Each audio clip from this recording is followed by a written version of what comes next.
So every year, near the end of the year or at the very start of the next year, my friend Matt makes a video where he just kind of goes over his life, how the year was for him, where he's planning on taking his channel in the following year. His channel, Matt Presents, check it out. He's on this channel pretty frequently, along with a couple of other people. And I watch those every single year, and I've considered doing them myself for a while, just because I like that idea. I like the idea of just kind of having a video where you reflect on what life's been for you and where you're going to, what the channel was for you and where you want to take it. I feel like I have a lot to be very grateful for in 2023. I would call it close to one of the worst years of my life. And I would say that under the context that I'm lucky that that's the case. Because I feel like, I'd say the only year I had in my life that was worse than this was 2018. And that's because 2018 was like, let's let every single traumatizing thing that can happen to a person happen all at once. It's not that bad. I'm exaggerating, but I had an especially rough year that year, and it was all stuff that was out of my control and just sad. But for 2023, it's mainly just I hate my fucking job. I don't know. I almost feel like I shouldn't be saying that in a YouTube video, but at the same time, would I really be that bothered if people from my work saw me say that? Not really, because I don't want to be there anymore. There's good things about it. There's good people there. I don't have disdain for what it is. It's just so far removed from what I want to do with my life. And I'm not always talked to the way I'd want to be talked to there. I feel like I'm very polite and considerate towards other people, so I'd like that to be returned to me, and it isn't always there. And that on top of it just not being a job that I really want. It's not the most desirable job out there. It's a good job. It's something that a lot of people do and they're happy doing. I don't think there's anything wrong about it. I don't think anyone should be judged for doing it. But it's just, I can't do that. I can't do that anymore. And it really took a toll on me in 2023, not just because it's like, oh, I have to go to work. Oh, no, it's making me reflect a lot on my life and how I got to this point, how I got to a point where I'm working somewhere that makes me this unhappy. The ambitions I had when I was in college, and why the fuck am I now doing a job in retail after going through all of that? What could I have done differently? What could I be doing now? But a lot of the what could I be doing now gets drowned out by shit I'm stressed out that very day, or me trying to escape it through my creative ventures, which I need. And sometimes my fear of actually getting into the industry is that you have to grind a lot in the filmmaking industry, or just digital production. You have to, because finding steady work isn't always easy. I know that firsthand because I tried it for a long time, and I even have a buddy who's in New York, an ideal place to be doing this, and even he struggles a little bit over there. He's doing a lot, but it's never steady. That's the thing. It's steady is the key word in all of this. And then I start to stress myself out because I'm like, well, what if I do this and I actually have less time for the things I'm passionate about? Because I'm doing work for other people. But it's an excuse at the same time, because I'm not trying it because of that. I really do just think myself into a depression. When I know it doesn't have to be like that. I know that's not the way to fix the problem. So that's the number one thing I want to do this year. I feel like I can't go anywhere but up from this. I really did just kind of become a slob this year. I really did just kind of go to work, come home, and I'm either going to sleep or surround myself in the media I like, or work on my creative projects. And that's it. Those are the only two things I'm going to do. And near the end of the year, I finally started to break out of that. I started to socialize again. I started talking to people more. I started actually addressing what's going on to outside of my Discord group. Because I was, Matt Mitzi, Chris Stewart, all those people, all those guys, I've been pretty consistently telling them about my situation because I trust them with it, and they're good people. And I want to also say now that I'm done rambling about that, big goal for 2024 is just not to be in this situation anymore. Different job for sure. And something in my field would be great if it's something that's making me happy. But that's the thing. It needs to make me, because if it's to make me unhappy and now I'm not like being paid as much because I'm having a hard time finding work, it's a problem. I got to figure it out. But that's the next big step, actually figuring it out. Because like I said, I come home and I completely try to bury what I'm going through. I try anything I can to avoid thinking about it, and I think that's the number one thing I need to change this year. So, and there's other things I could change too to feel better, because like health wise, I'm not doing that great. I probably drink too much. I'm cutting off energy drinks entirely because I'll drink one every single day at work. There's like free coffee in the break room. Just go for a fucking coffee, black coffee, you'll be fine. I think with better health would be good. I need to fucking clean up a little better because my room's always like kind of a fucking mess. Like I'm kind of Spiney's life isn't too far off from my life, and Spiney's supposed to be a character based on me, but still a character. He's not me. Like I gave him a horrible relationship with so many of his family members when really I don't have a bad relationship with anyone. He's so resentful of his father, and now I have a great relationship with my father. But I do like, there were some parallels between me and him this year, and I've been like specifically criticizing that behavior in the show, and it's becoming too much of a reflection of my life. So I think that's the biggest takeaway for this year is I can only go up. I can only go up. There is no reason that by the end of this year I can't be at least in a better situation. And I think I could be in a significantly better situation with enough effort.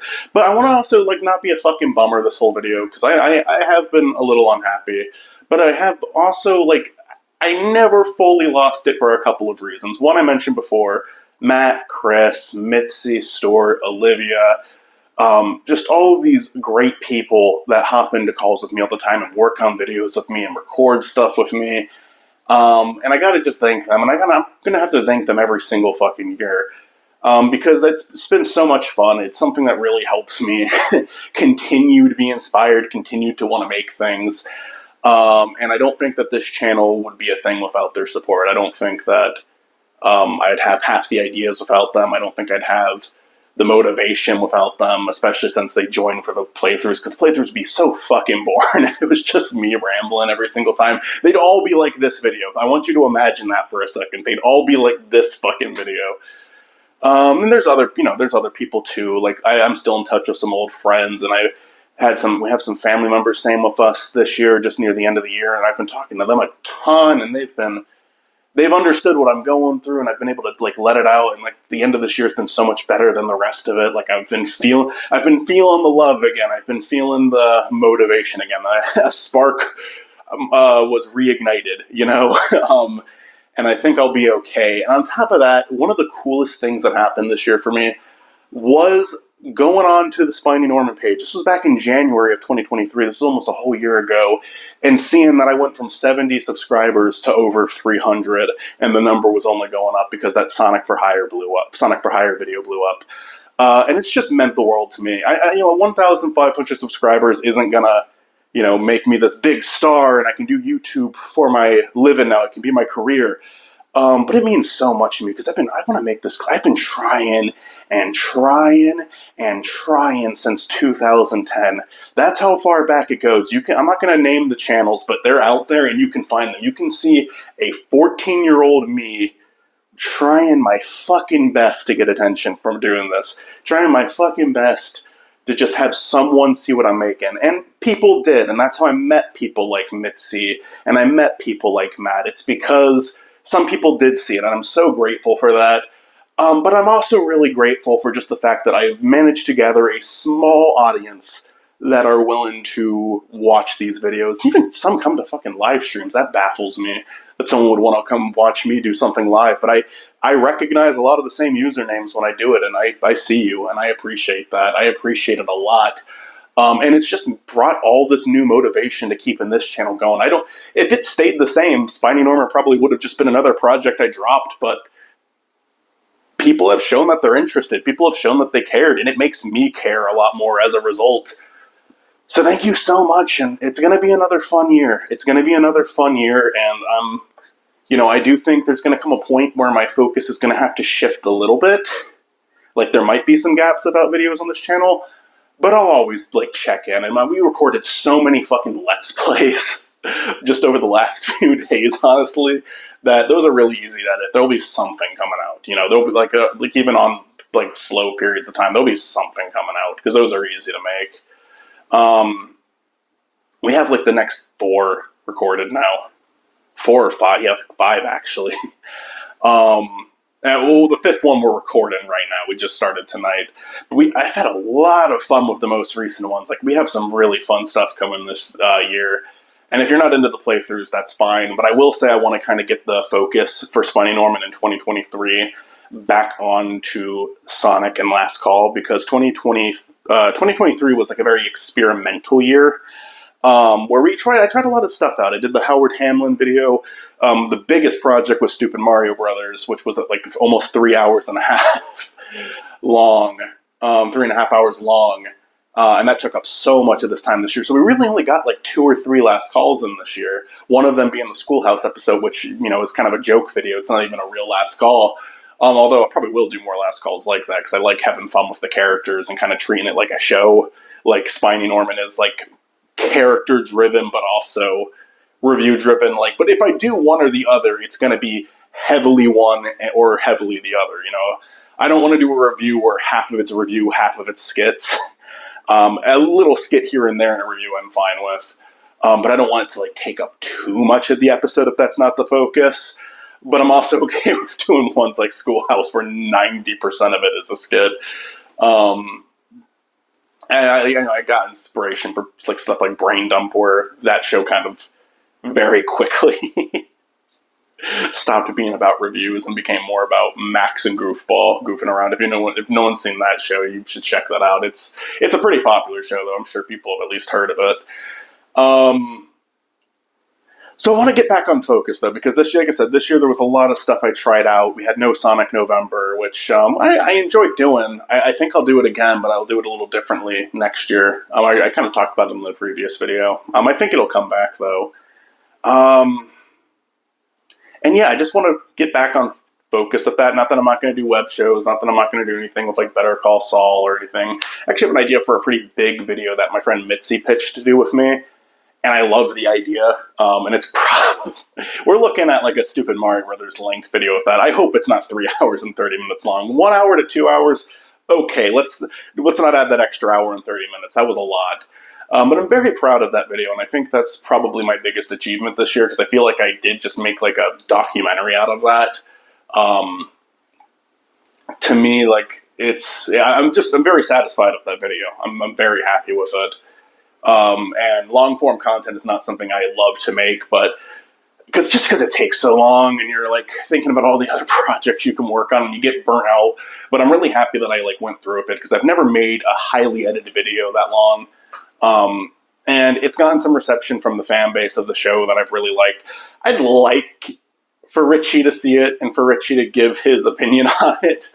But I'm not going to pester the guy, because it just feels obnoxious. I have friends who said I could send it to Richie. It's just if someone in his fan base comes across it and sends it to him, that's one thing. I don't want to push that, especially because he might not like it. I was pretty honest in that video. I think we were very nice to Richie in terms of praising a lot of the stuff that we loved. But I was pretty blunt when I needed to be blunt, and I can understand someone not appreciating that. Richie's allowed to dislike the video, but I'd like to hear what he thinks about it. I would. So I'm very proud of that one. What else is there? What else is there to talk about? I'm looking forward to it. I will do more episodes that focus on the Spiny characters. I even got one planned.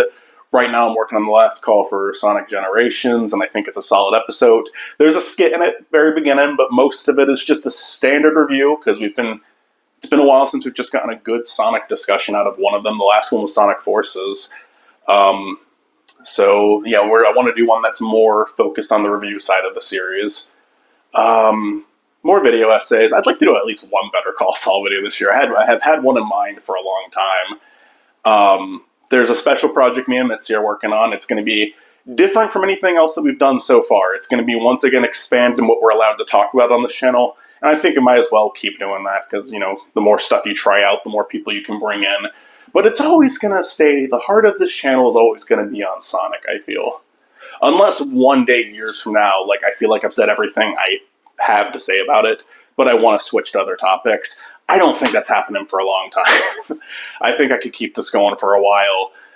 Doing the podcast of Chris and Stuart, Chaos Drive, I'm editing those episodes. The plan is to have one episode out a month. We got the December episode out. It's the first one. I've started working on the January episode.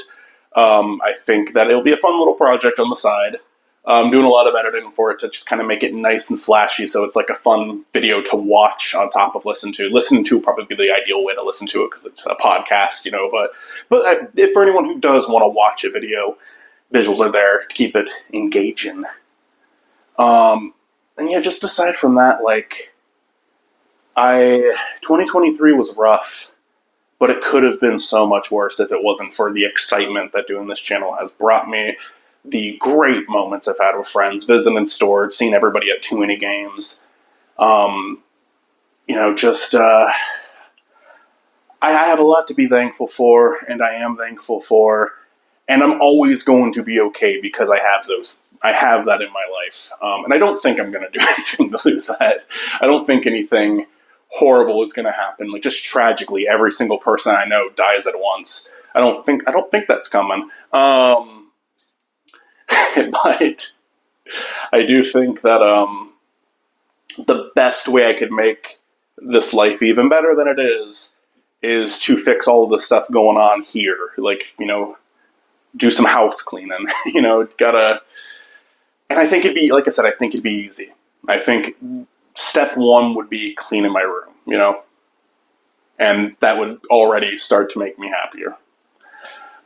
Just gotta pull myself out of this, and while that stuff is all stressing me out and making me a less happy human being as I'm working through it, this will be the stuff that I can come back to and just have a little bit of fun, have a little bit of a laugh, and move on. Because I do need to fix a lot of things going on in life right now, but in terms of this, I think it shouldn't be so much my escape from reality, but more so just another thing that I do in my life that brings me and, friends and other people who watch the videos just a little bit of happiness, It should be an extra thing I'm doing, not the thing I'm doing in my life to ignore everything else, because I think that's ultimately what I did in 2023 and what I'd like to avoid. Speaking into this microphone, by the way, my sister got for me as a Christmas gift. Just plug it into a phone up here. Hopefully it sounds good. Hopefully it's been sounding good throughout this recording. Yeah, just another big thank you to everyone who watches the videos, leaves comments, friends who have been doing all this with me. It's been nice being able to talk about stuff I'm passionate about with others. I guess my biggest announcement for 2024, just aside from more Spiny Norman content, is me and my buddy Tariq used to make movies together. And that's not something I've promoted too much anywhere around here because it's all older stuff now. And we might be doing a feature length in 2024. It's been something we've been talking about for a while, but we've had an opportunity come up. I don't want to talk about it too much because I don't want to sound like an asshole if I'm completely wrong. But there are things that have happened that have made us both convinced that this is the year we're finally going to do it. And we both have experience making films. We both have a lot of experience. We both went to school for this. We both worked with other people on their projects. We're both competent filmmakers, I believe. It's easier for me to say that about Tariq than myself, but I think I'm all right. I think I'm a better editor than anything else. He's definitely got the eye for cinematography and directing. But I think that will be really fucking exciting if we can do that this year. And I'll absolutely be promoting it on this channel so people can check it out. Yeah, feature length, that's the plan. That's my biggest goal of 2024, for sure. And actually, I do want to give a shout out to a YouTuber I watch who's been a big source of inspiration for me recently. I know it's kind of random, but I'll just throw that in. I don't know why that just turned on by itself, but okay. Joel Haver, pretty popular YouTuber. I'm sure a lot of you have heard of him. He's made these like really great short films every single week. It's kind of like sketch comedy, but there is like something cinematic about them. So he calls them short films, and I fully understand that. But this year, instead of releasing a short film every week, which he's done for years now, since 2019 without failure, sometimes releasing more than one short a week, he is going to do 12 feature films in 12 months. And he made this video just going over his plan and, how much it could backfire on him, but how excited he is for it. And I just love to see shit like that. If you have not checked out his channel, you've probably seen him in some of his videos. Like, he does those RPG animations that are really famous, really popular. Seriously, consider checking out that channel, because that's just been such a big source of inspiration for me lately. His features are good. I like the features he has made. Haven't seen all of them, but the ones I've seen I've really liked. And just taking on a task like that, I'm excited. I'm really excited to see that. And it is like just hearing someone do that, doing something that could deliberately backfire. And like, this could be him shooting himself in the foot entirely for a creative endeavor. Seeing someone who has had a lot of success do that, it is a push for me to try to do the same. It is a push for me to try to, better my life and, try to put myself in a better situation than I am now, and try not to, make doing YouTube the only thing in my life that makes me happy. But it also pushes me to not forget about the creative side of my life, not to forget about the creative endeavors I want to go on. Because, I need that. I need that in my life. So many people give up on it, and I understand why. I need to keep doing that. That was a video that spoke to me, so I just wanted to shout that. There's something positive to throw in this too. I don't want this to be like me bellyache in the video. But anyways, I've got like 5 seconds left before this cuts off. Happy New Year. I hope you have a great one. I'm hoping I have a great one too.